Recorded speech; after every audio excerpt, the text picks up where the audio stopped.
Ladies chika, relasyon ng Don Bell na leak. Ito na ang katotohanan na ikakagulat ng lahat. Ayon sa legit source, ito na nga ang chika.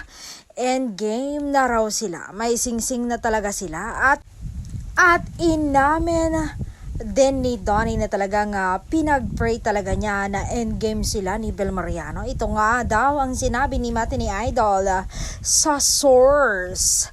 I sincerely pray that she's my endgame. Hindi talaga ako papayag na hindi si Bel ang endgame ko. Kasi she's the last risk that I'm willing to take.